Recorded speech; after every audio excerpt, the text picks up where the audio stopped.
Good evening. It has been a deadly day on area roads. 2 pedestrians struck and killed in separate incidents, including in Brampton, where Peel police say a man struck by a vehicle this afternoon has now died.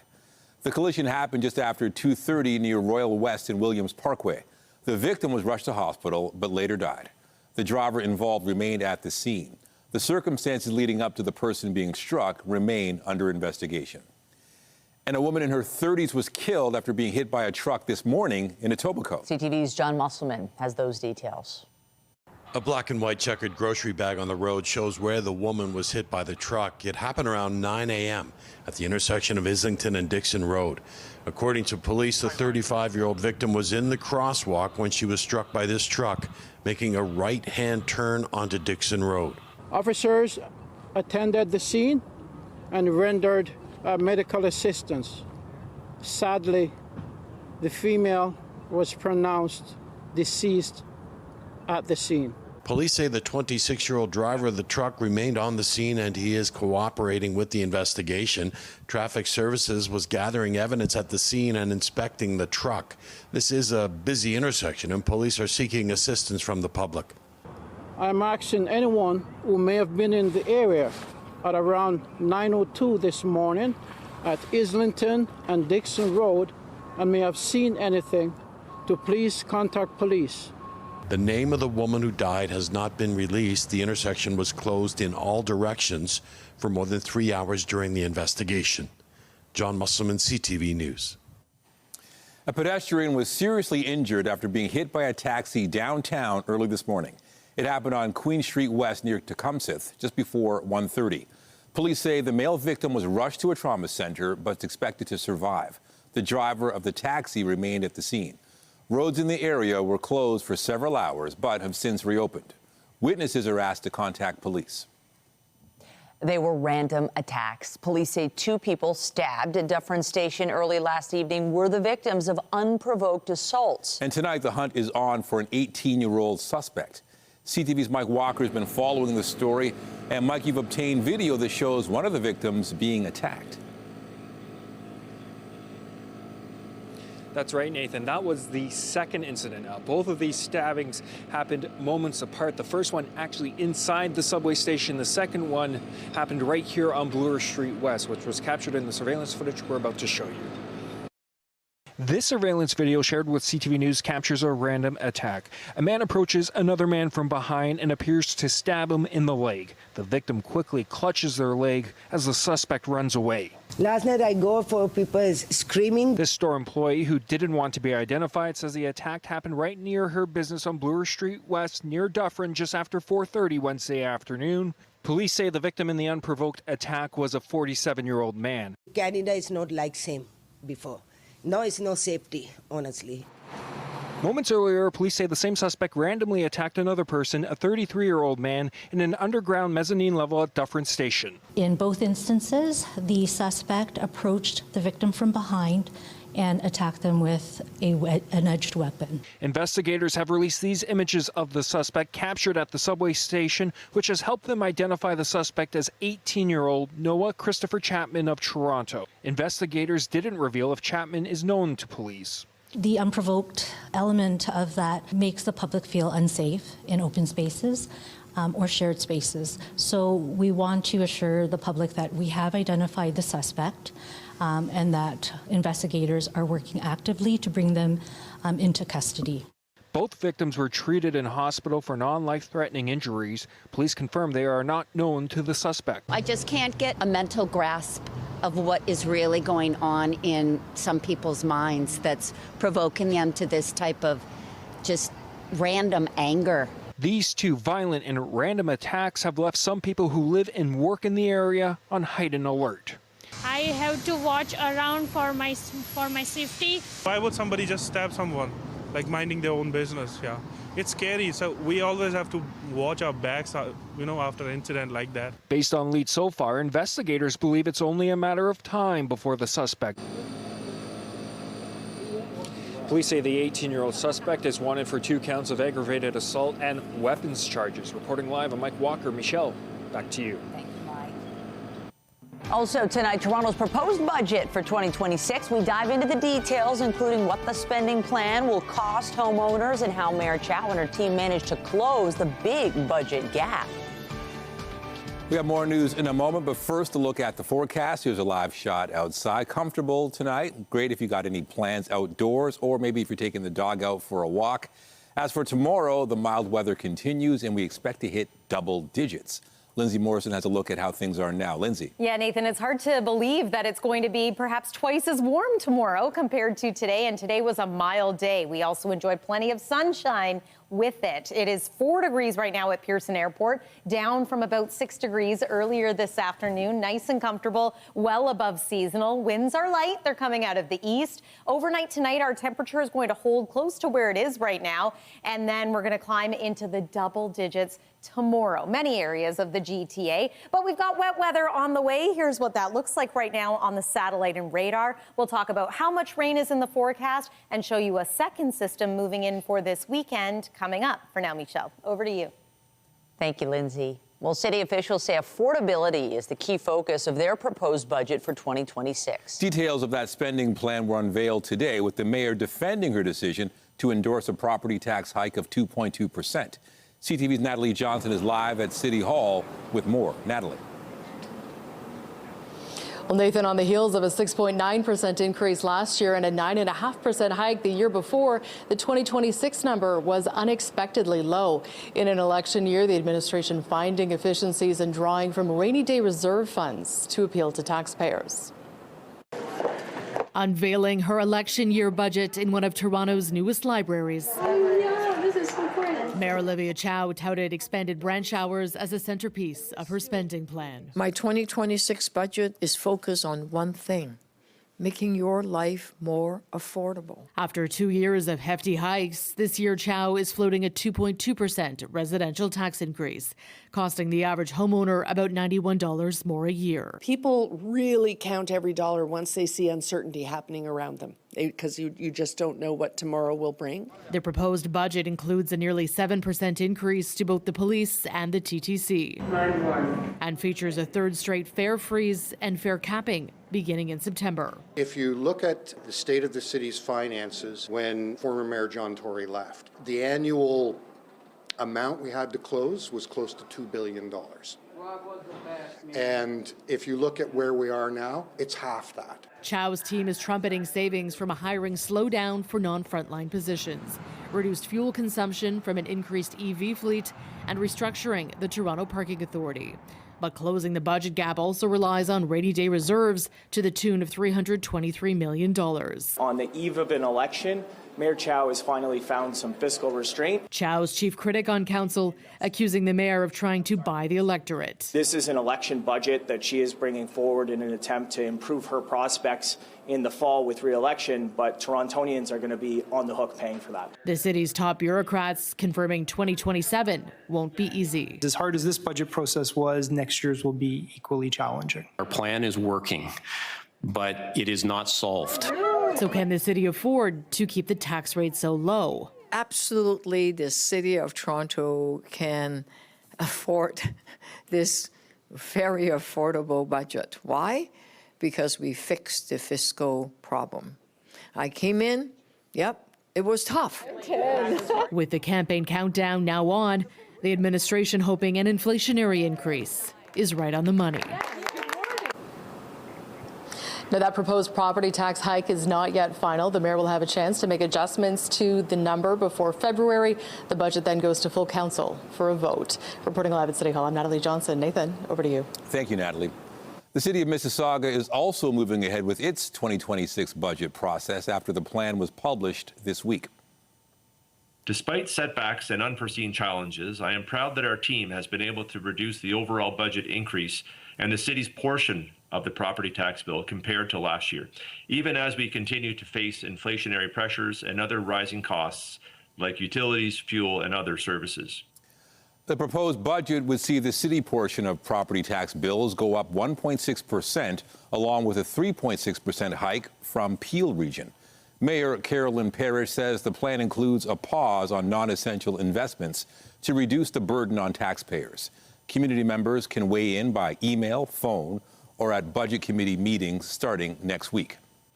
Toronto police say they've identified 2 more suspects in connection with a deadly shooting in the heart of the downtown core. This happened on the morning of November 25th. Police say a man near King and Spadina was approached by a group of males who started shooting at him. He was hit in the leg and fired back, killing an 18-year-old identified as Dylan Adams. 27-year-old Frandy Noel was soon charged with second-degree murder and other offenses. Investigators now say they're searching for 30-year-old Wissem Mohamed Rayam and 26-year-old Stephen Bryce Pierre, both of Montreal. They're wanted on charges including gun possession and accessory after the fact. Police say to call 911 and not approach the suspects. If you see them, they are considered armed and dangerous. Police say a body found yesterday in a North York park is now being treated as a suspicious death. The discovery was made in Gwendolyn Park, which is in the Yonge and 401 area. Police, paramedics, and firefighters responded to the scene shortly before 2:30 in the afternoon. An autopsy still has to be completed. Anybody with information is asked to contact police. And take a look at this. A vehicle slid down a boat ramp near Ashbridges Bay last night, submerging into the icy waters of Lake Ontario. Officers say everyone was able to escape the sinking vehicle, and the male driver was taken to hospital with minor injuries. Well, they've certainly been controversial, sparking fears of increased crime. But do supervised consumption sites actually lead to more crime? Canadian researchers analyzed a decade of Toronto police data to find out whether the fears lined up with the facts. CTV's Beth McDonnell reports. A stray bullet from a fight outside a safe consumption site killed mom of 2, Caroline Hubner-Macarat. It's a tragedy that cast a spotlight on crime and public safety near the facility. Since closing nearly 10 months ago, residents have mixed views on crime in the neighborhood. Yes, there's still issues, as there are ever in the city, but it's night and day. I wouldn't walk in front of there because there was so much business happening that I was worried of the safety of my children. It was certainly tragic for sure, but crime happens all the time. What I was worried about was open drug use, and I haven't seen that. What I have seen a lot of is car break-ins in the recent months. So, I don't know, I would say it's been mostly steady. Now, a new study looks at the association between the sites and some local Toronto crime. Using Toronto police data over 10 years within 400 meters of the sites, researchers tracked assaults, auto thefts, break-and-enters, robberies, thefts over $5,000, bike thefts, and thefts from vehicles. In general, there was not an immediate increase in localized crime following the implementation of these sites compared to before they were introduced. And in some cases, even there was a decline over time, which is pretty positive findings. The exception, break-and-enters. When sites opened, there was an immediate increase before declining over about 3 years. And they found increases at some specific sites. We did see increases in assaults, particularly I think it's in South Riverdale, which is in fact where the incident with the mom occurred.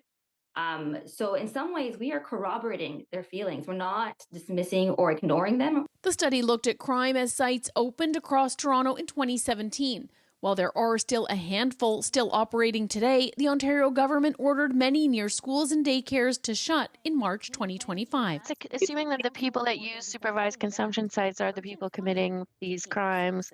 And yet we know that people do break and enters, they steal bikes, they do other kinds of crimes like shoplifting out of survival and necessity. So if we want to tackle, reducing crime rates in these particular areas, we need to tackle the gross inequality that happens in this country and in this city in particular. The research tapped data publicly available, but couldn't include incidents of needle and syringe discardments, public defecation, or graffiti. And what I want those folks to take away from this, and I want people to be curious about, is to look at the sites where crime went down. It never spiked and went down from the beginning. She says there's an opportunity for learning to better integrate sites into communities so it benefits everyone. Beth McDonnell, CTV News.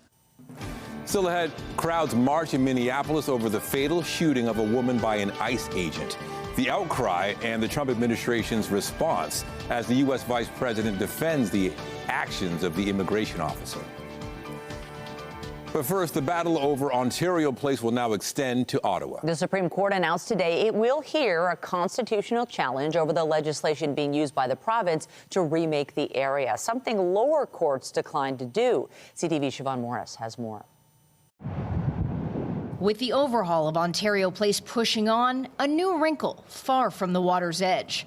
The Supreme Court of Canada will hear a constitutional challenge of the Ford government bill that makes the makeover possible. It eliminates virtually every civil or citizen or business remedy that could be brought against the government. This comes from a group called Ontario Place Protectors. Their lawyer also argues the 2023 Rebuilding Ontario Place Act is a breach of public trust. Because it takes away all of the environmental and heritage protections. Two lower courts declined to dig into this case. I don't even know why they're going to the Supreme Court. I think it's a bunch of crazy lefties that want to protect one tree or two trees or three birds. The Premier is excited about a transformed waterfront with a controversial spa and water park, trails, public spaces, a new year-round concert space and parking garage. We're building the most spectacular destination anywhere in the country, if not North America. Doug Ford calls these still under wraps designs for a new science center at Ontario Place out of this world, hinting. And then we have some other plans that we're going to do as well. Through Bill 5, the government can get around laws that may get in the way of development of things like mines or new highways. Gillespie says the Supreme Court's decision could have far-reaching consequences. To send a message to governments right across Canada that this type of legislative action isn't permissible. We don't know exactly when the Supreme Court will hear this case, but Gillespie anticipates it'll be sometime in the next 8 to 10 months. Siobhan Morris, CTV News. Meanwhile, the province marked a milestone today in its push to bring passenger train service back to Northern Ontario. The Premier and other officials got a tour this afternoon of a newly received train set for Ontario Northland. It's one of 3 that will operate on a revived Northlander rail service. The line spans 740 kilometers with 16 stops between Toronto and Timmins and a connection to Cochrane. The train was replaced by buses back in 2012. Work has also been underway to reconstruct platforms so rail service can be restored. The Northlander passenger rail will ensure hardworking families have better access to education, health care, and good-paying jobs. This is a critical component of our government's plan to position Northern Ontario's economy for growth, resilience, and prosperity for generations to come. Ontario Northland will carry out testing and commissioning work as train sets arrive, with rail service expected to resume on the corridor sometime this year. And speaking of trains, at today's announcement, Premier Doug Ford said he's hopeful the long overdue Eglinton Crosstown LRT will open next month. It's been a nightmare. I'm the first to admit it. But the good thing is we're moving forward on all the other transit, subway programs that we have. So, yeah, I'm confident it's going to get going early in February, and we'll be there to support them any way we can. The 19-kilometer transit line was supposed to open back in 2020, but has been plagued by delays, lawsuits, and safety issues. Metrolinx handed it over to the TTC, which is working to determine the start date for passenger service. Mayor Olivia Chow says an update on the crosstown will be provided at the end of this month. Now, there are calls for Ontario's police watchdog to get to the bottom of any issues within its workplace culture in the wake of alleged comments by a manager about the victim of a police shooting. Now, CTV's John Woodward reports the victim's family was hoping for answers at a hearing today. Moses Irhirhi's family still has the photos that show broken glass in the center console of his car. No, he did not deserve to die. The photos part of the evidence they're using as they hope to challenge the decision by the SIU not to lay charges in his death in 2022. Surveillance video shows him apparently urinating in a snowbank. A York Regional Police officer drives up, and within moments, Irhirhi flees. His car reverses up the snowbank, the officer hanging out, and then 3 shots are fired. Officers found a gun in a satchel on him. I'm not saying my stepson was an angel. However, to urinate in a snowbank and to be murdered as a result, justice must be done. Their case took on a new dimension when CTV News learned it was Erhirhi's case a senior manager at the SIU was referring to when he allegedly said the victim was a black drug dealer who had it coming, as well as other remarks about staff of color, including monkey knows better. The comments at the heart of a dispute at the Ontario Labour Relations Board where the SIU has denied they were said. The board's vice chair was expecting to hear new testimony from another SIU manager. That manager didn't show up, apparently because she was sick, prompting the vice chair to criticize both the complainant and the agency for delay. Employment lawyer Muniza Sheikh said the SIU needs to properly investigate to build confidence among its own workers and the public. This is an organization that A, is responsible for incredibly important work, B, deals with people who are incredibly vulnerable. The stakes are high for the agency's credibility, says activist Dave Boswell. It puts in question any investigation that, that individual or folks that think similarly were involved in. As for the claimer here, he was a dealer. His stepmom says he did his time in 2018 for a drug-related offense. He was going straight.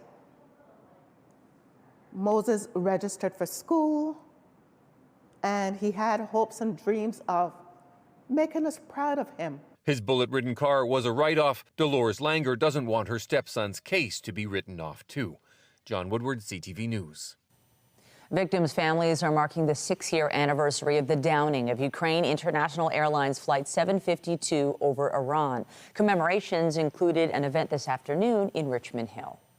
Of the 176 victims, about 44 of those had direct ties to our city. And as a community, we grieve with all of you, not from a distance, but right here as neighbors, friends, and family. Mayor David West said all 3 levels of government are chipping in to build a permanent memorial to the victims in Richmond Hill's Unity Park. Flight PS 752 was shot down by 2 Iranian missiles just minutes after takeoff on January 8, 2020. Ottawa has vowed to hold the Iranian regime accountable for violations of international law. In Minneapolis, there's growing outrage after the fatal shooting of a woman in her car by an ICE agent. The Trump administration quick to justify the shooting of the mother of 3, while others strongly disagree. CTV's Joy Malbin reports. ICE go home! ICE go home! Tensions are high in Minneapolis. Armed, masked ICE officers using pepper spray and what appears to be gas on protesters outside of a federal immigration building. What did he do? Demonstrators demanding ICE get out of their city after the fatal shooting of 37-year-old Renee Good, a mother and American citizen. I watched in absolute horror as I saw a woman who was clearly trying to get away, gunned down. Homeland Security says Good was blocking ICE agents with her SUV on disturbing video from several angles. No! She backs up. Agents shout and grab the door. She drives forward. As the car turns, shots are fired. Even before an investigation, the Trump administration, even the president himself, declared the shooting was justified, telling the New York Times Renee Good had behaved horribly. The vice president quickly blamed the mother, insisting a paid network of far-left radicals are responsible. What young mother shows up and decides they're going to throw their car in front of ICE officers who are enforcing legitimate law? You've got to be a little brainwashed. As mostly peaceful crowds marched, state and local officials blasted the Trump administration, saying the FBI has cut them out of the investigation. People in positions of power have already passed judgment. It feels now that Minnesota has been taken out of the investigation. It feels very, very difficult that we will get a fair outcome. Minnesota's governor again pleaded with the Trump administration to leave his state alone to de-escalate the situation. Instead, the president plans to send another 100 ICE agents in. Joy Malbin, CTV News, Washington. The United States has decided to withdraw from dozens of international organizations, some important, some peripheral. The Americans complained of mismanagement, calling for the system to be streamlined. CTV senior political correspondent Mike Lecouteur on the decision and reaction. The Secretary General regrets the announcement by the White House. While expressing disappointment at the move by the U.S., the UN spokesperson also stressed that funding to a large number of United Nations bodies is mandatory for the United States. Member states who've who've joined this club have to pay the dues. The U.S. is the top contributor to the international body's budget, but the UN says Washington currently owes some $1.5 billion. Now, in a memo shared by the White House, the decision to withdraw the U.S. from 66 UN and international organizations came after a review of which ones are thought to be contrary to the interests of the United States. The list includes the Commission for Environmental Cooperation, the Global Counterterrorism Forum, and others, including the International Cotton Advisory Committee and the International Tropical Timber Organization. The U.S. has been complaining for many years of the mismanagement of a lot of those organizations, the fact that, in fact, there are problems with their objectives, but also how they run. The former Canadian diplomat points out the U.S. has not stepped away from major organizations like the World Bank and the UN Refugee Agency, but it is a blow to groups that did have American support.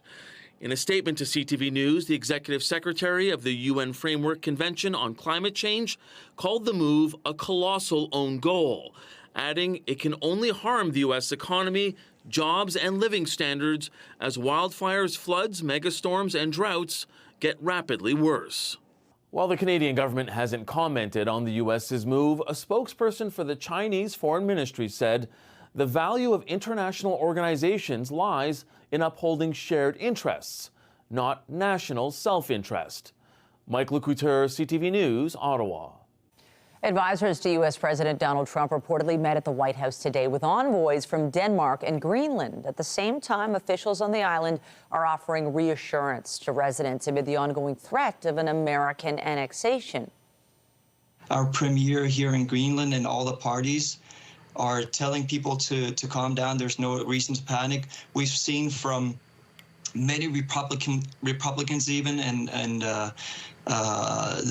Trump doesn't have, and the Trump administration doesn't have the backing to actually having to go through with any scenario that has to do with military invasion in Greenland. The U.S. Secretary of State Marco Rubio will meet with representatives of Greenland and Denmark next week. The Americans say the island is crucial to both U.S. and the world's national security. On Tuesday, Canada joined several other countries in defending Greenland's sovereignty. Venezuela's top lawmaker says a significant number of foreign and domestic prisoners would be freed as a gesture of peace. Opposition politicians have been demanding the release of political prisoners since the U.S. captured Nicolas Maduro. In Washington, the Senate voted to advance a resolution that would bar Donald Trump from taking further military action against Venezuela without congressional approval. The measure must still be passed by the Republican-controlled Senate and would then likely face a veto by the U.S. president. In Ukraine, crews are working to restore power after Russian attacks in two southeastern regions. There was a near total blackout. Almost 500,000 households in an industrialized region were still without electricity this afternoon. And in another region, power was restored after an outage forced infrastructure to rely on reserves. Earlier in the day, the government said more than 1.7 million homes faced water supply problems. Ukraine's president says Moscow is intent on using wintry weather as a weapon. A dazzling sight filled the morning sky in western Greenland today. An airport camera about 50 kilometers north of the Arctic Circle caught these northern lights. Apparently, the area gets about 300 clear nights a year, making it one of the best places to see the natural phenomenon. The aurora borealis is caused by charged particles from the sun hitting the Earth's atmosphere. Coming up, cracking a Canada dry on The Tonight Show. Hollywood is buzzing about the all-Canadian series Heated Rivalry, how the homegrown production has become a breakout export. And I'm Pat Foran. Coming up on Consumer Alert, it's shaping up to be another difficult year for restaurants in Canada. 7,000 of them went out of business last year, and as food prices rise and more consumers watch their spending, more closures are expected. I'll have that story. That's just ahead. Well, it's not a lot of rain in the forecast, maybe 5 to 10 millimeters for us here in Toronto, but you couple that with the melting, and there could be some localized flooding, higher fast-moving rivers, and of course, unstable ice. We are looking to be unsettled at times tomorrow, and then coming up, we're going to talk about this next system for Saturday evening and the type of precipitation we could get. Stay with us. CTV News will be back in 2 minutes. When you see it happen, send it to CTV News. Text 10400 from your screen to ours. Text 10400. Canada's restaurant industry is under stress, and with inflation and rising food prices, more diners, pubs, and eateries are closing their doors. While the sector rebounded after the pandemic, thousands are expected to go out of business this year as more consumers rein in their spending. Here's Pat Foran with a consumer alert. Pat. Thanks, Michelle and Nathan. Dining out is becoming a luxury for many families. Some are having difficulty just trying to buy groceries. Many people will still dine out for special occasions, but that may not be enough to keep thousands of restaurants from closing this year. Yeah, it looks better if you do. When it comes to spending money in restaurants, more people say they're trying to watch their finances and eat at home. Definitely, yeah, we have been watching how much we're spending on eating out at restaurants. I will try to go to fewer restaurants this year, I think, just given the prices. Prices has gone up a lot. In the last couple of years, it's been extremely difficult for restaurants in general. According to a study from Dalhousie University, last year in Canada, 7,000 restaurants closed and went out of business. The university is now projecting another 4,000 restaurants will shut their doors this year. Sylvain Charlebois says consumers are becoming more frugal with their food budgets. If they do dine out, they'll dine in at home, order in, or get food delivered to avoid the tips, to avoid the expensive bottle of wine and things like that. Along with rising food prices and inflation, Restaurants Canada also blames increasing costs for rent, insurance, and wages.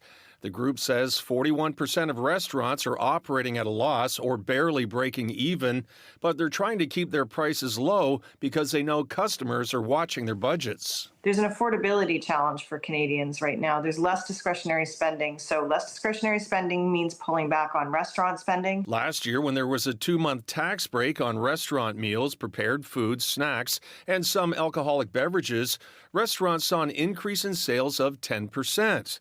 Restaurant Canada says the tax break should be brought back and made permanent. Let's remove GST off of food. Why are we taxing food? We just think that is a poor public policy. Charlebois agrees. I would say we need to eliminate all taxes on food, no matter where it's consumed.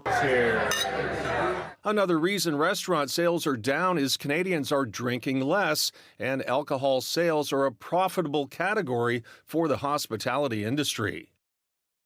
And Charlebois says some customers are also frustrated with tipping practices. He says many people don't mind tipping in sit-down restaurants, but feel annoyed when asked to tip in fast food outlets when they order at the counter. On your side, I'm Pat Foran.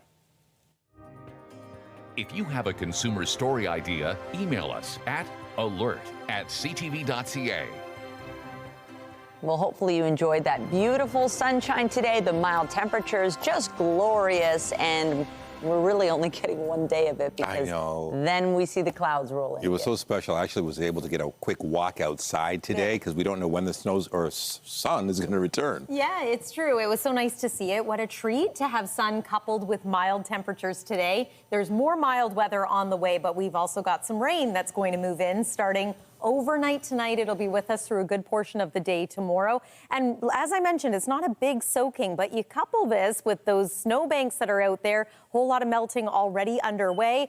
And this is something that people are being advised to do, and that's to keep snow away from snow drains. Maybe clear away some ice if you can as well. Local officials say that now is the time to ensure that all this water has somewhere to go. Several municipalities in and around the GTA urging residents to keep an eye on catch basins and to check if they're blocked by the snow. Ice or debris could be stopping that water from draining. They also say that ponding or flooding near a storm drain, if that happens, to contact their local municipalities. Also, as a result of that melting, there could be some localized flooding, and any ice that you've already tested out, perhaps on a pond or a lake, you're going to want to double check that in the coming days. It is 3 degrees right now in Toronto. It's 8 degrees still this hour in Windsor. Yesterday we made it to 3, so we were double that today. Average temperature this time of year is -2, so we are already well above that. Record to beat today was 15 degrees. Did not happen, but again, we made it to about 6 for a daytime high, and then we're going to hold at about 3 degrees through the overnight hours tonight. That's well above normal, too. Waking up tomorrow morning, it's going to be mild. It's also going to be rainy, and we do have the risk of some thunder showers in the morning. It's not a guarantee, but the possibility is there. How about 14 degrees tomorrow in Grand Bend, 12 in Brantford, as well as Oakville, 9 tomorrow for you in Whitby. Some communities are going to stay in single-digit territory, but 9 degrees is still pretty mild for this time of year. Here's the satellite and radar. A few rain showers just inching their way now toward extreme southwest Ontario. This is a moisture-laden system. We're mainly going to see rain in southern Ontario as a result of this one. Some snow, though, to the north. It's not our only system that we're going to get, though. Another one is going to move in for the weekend. This is when it really gets going through the overnight hours tonight. You can see that chance of thunderstorms there. 8 a.m. as so many are heading out the door and on the roads, it looks to be unsettled. Cold front swings through for the early afternoon. It's going to become quite windy, and the winds will change from southerly winds to northwesterly. That cools us down and makes way for a colder weekend. And with that, we could see on Saturday late afternoon the possibility of some rain, especially near the shore of Lake Ontario, but maybe a period of freezing rain, and then perhaps a changeover to some snow. And then by Sunday, we've got flurries in the forecast. It's also going to feel a lot more like January. -1 degree for the high Sunday, overnight low -6. We'll warm up slightly into the early part of next week, but look at this cool down once again by about next Wednesday and Thursday. That's the weather for now. Nathan, I'll send it over to you. Thank you, Lindsay. Also tonight, providing mental health therapy for students without missing class. North America's first recovery high school opens in Ontario with support from Bell Let's Talk. With Bell Let's Talk Day approaching, the spotlight is on community health organizations being supported by funding from the initiative. Our health reporter Pauline Chan visited one of them today. For a generation of Canadians, Degrassi defined their adolescence, its joys and its struggles. And for one of its stars, Stacey Mistyshin, the show also coincided with a lot of things going on in her life. I was struggling with eating disorders, anxiety, depression. I had all these issues. Fast forward, and Mistyshin is now a mental health instructor at Ontario Shores, one of the recipients of this year's grants from the Bell Let's Talk Community Mental Health Fund. The $25,000 will go specifically to a program called Recovery High School. This is the first program of its kind in North America, and it started right here at Ontario Shores. The goal is simple: help students stay in school while getting the mental health support they need. Mistyshin says when Degrassi ended, she immersed herself in education about mental and physical well-being. And physical mental health is so connected, right? So I always knew that I wanted to talk more about mental health, especially after I lost my brother to suicide. That was in 2010, the same year Bell Let's Talk Day began. That's why Bell Let's Talk Chair Mary Deacon says centres like Ontario Shores are so important. And as she handed over the corporate check, she had 2 particular young people in mind, her 2 brothers, who both died by suicide. One in particular, Ted, started struggling with OCD, obsessive compulsive disorder, when he was a very little boy. And that was at a time when there were no effective medications or treatments for obsessive compulsive disorder. Bell Let's Talk Day this year is on January 21st, and the theme is taking a moment for mental health. We wanted to build into Bell Let's Talk Day this year the notion of agency and people being empowered. There are things, in spite of what's going on in the world, there are things we can do to improve and support our mental well-being. And Mistyshin and the staff at Ontario Shores are there to help with that.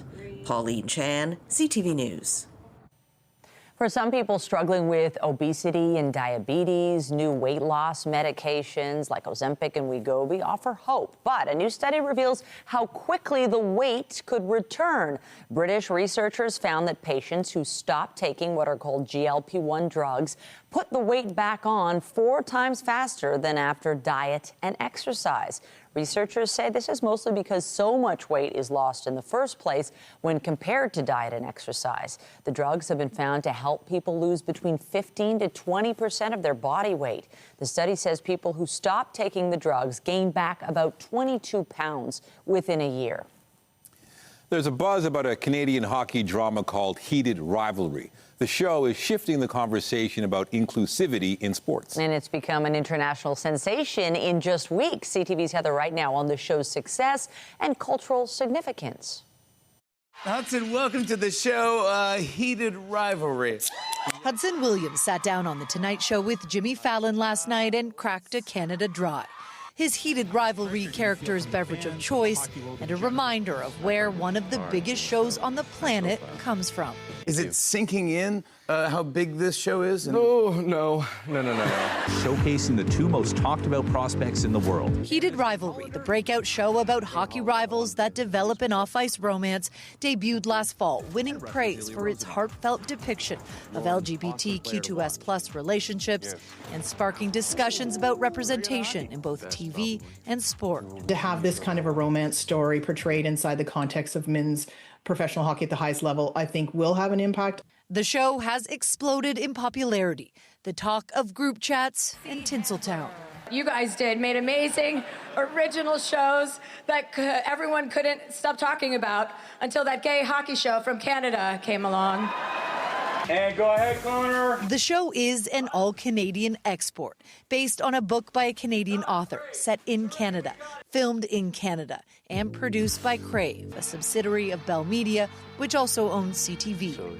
Film critic Richard Krause says Heated Rivalry is an example that Canada can be more than just Hollywood North. We're not just a production house for Hollywood productions to come here and shoot things. We can generate shows that can find a global audience.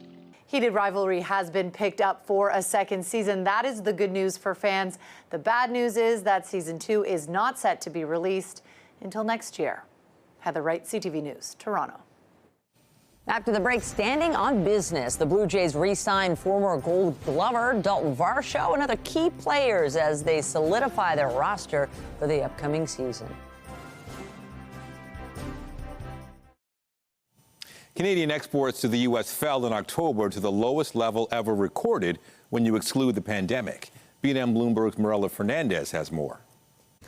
Canada's overall trade balance went from a surplus in September to a deficit in October. Statistics Canada puts the deficit at $583 million, with Canadians importing more computers, smartphones, and other electronics in October. And that offset gains in unwrought gold Canada exported to countries, excluding the U.S. The trading partners we exported the most to, the UK and the U.S. Here are the closing numbers for the day. The Canadian dollar is up to 72.14. West Texas Intermediate is up $1.77 to 57.76. Western Canadian Select is down $1.62 to 41.43. And the TSX gained back 243 points today, ending the day at 32,378. Those are your business headlines. I'm Mirella Fernandez. The Business Report is brought to you by Canadian Western Bank, the bank built for business. The Blue Jays have avoided arbitration with some fan favorites. Outfielder Dalton Varsho agreed to a deal worth $10.75 million for the upcoming season. Ernie Clement also agreed to a deal worth $4.6 million.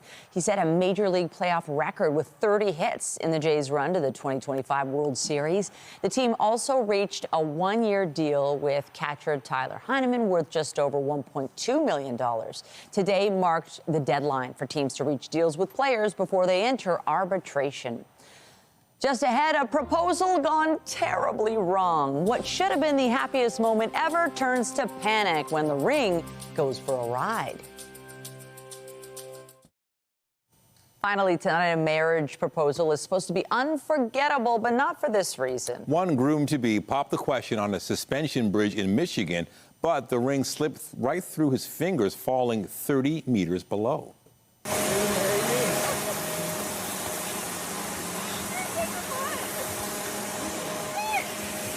Trevor Van Camp had been planning to propose to his now fiancée, Danielle Jenkins, for more than a year on a sky bridge at Michigan's Boyne Mountain Resort.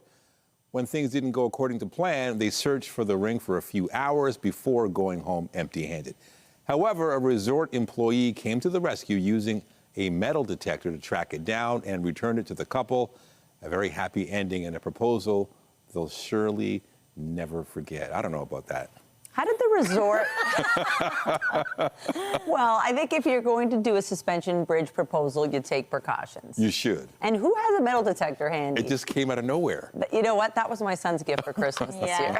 Okay, whether that's real or not, I'm glad that they found the ring before some rain moved in, because Michigan is getting our system right now, and then we're going to get the rain through the overnight hours. So here's one more look at the satellite and radar. It's going to be unsettled into tomorrow as well. Hey, tomorrow's daytime high, 11 degrees. It's going to cool right down, though, Friday night. And then the next 3 days look like this. Pretty unsettled over the weekend with the chance of some freezing rain or even snow into Saturday night. Nathan and Michelle. Thank you, Lindsay. That's it for us, but be sure to join Omar Sachedina tonight at 11 for CTV National News, followed by Zarada Allman with our next local newscast at 11:30. Meantime, our coverage continues anytime on CP24 and at ctvnewstoronto.ca. For Lindsay Morrison and the whole team here, thanks for watching and have a great night.